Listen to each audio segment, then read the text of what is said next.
November 9th, 1989, East Berlin. A tired government official steps up to a podium. He adjusts his glasses, shuffles a stack of papers, clears his throat. What happens next will change the world, and he doesn't even realize it. For 28 years, the Berlin Wall had divided families, friends, and an entire nation. It wasn't just a wall, it was the physical symbol of the Cold War. East Germany, backed by the Soviet Union, West Germany, backed by the United States, and crossing from east to west was nearly impossible. By 1989, the East German government was under enormous pressure. Thousands of citizens were fleeing through neighboring countries. Protests were spreading across major cities. The Soviet Union was weakening.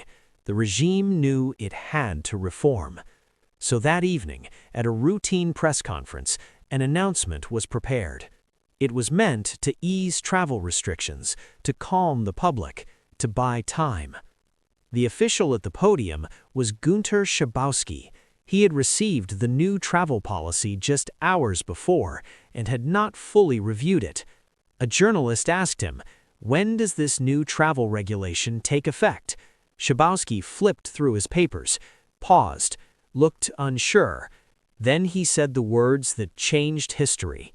As far as I know, it takes effect immediately, without delay. But that was not the plan. The room fell quiet.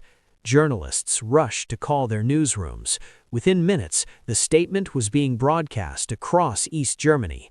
Citizens heard the news and thought, the border is open, and they began moving toward the checkpoints, toward the wall.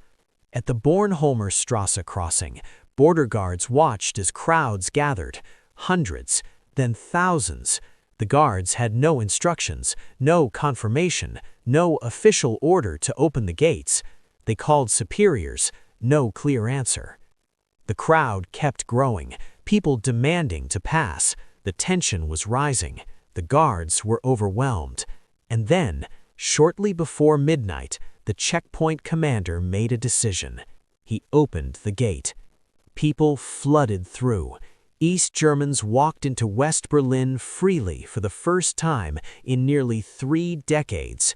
Some cried, some laughed, some simply stood in disbelief. Strangers embraced, champagne bottles popped, music filled the streets. By morning, multiple crossings had opened. The wall, the most powerful symbol of division in Europe, had effectively collapsed, not because of a battle, not because of a military invasion, but because of a sentence. And within a year, Germany was reunified, and in 2 years, the Soviet Union would dissolve. The Cold War, a conflict that had defined global politics for decades, was coming to an end. And it all accelerated because one official misread a policy note on live television.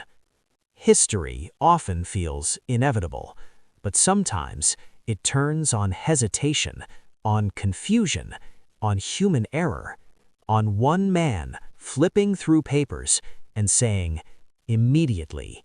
And in that moment, a wall that stood for 28 years began to fall.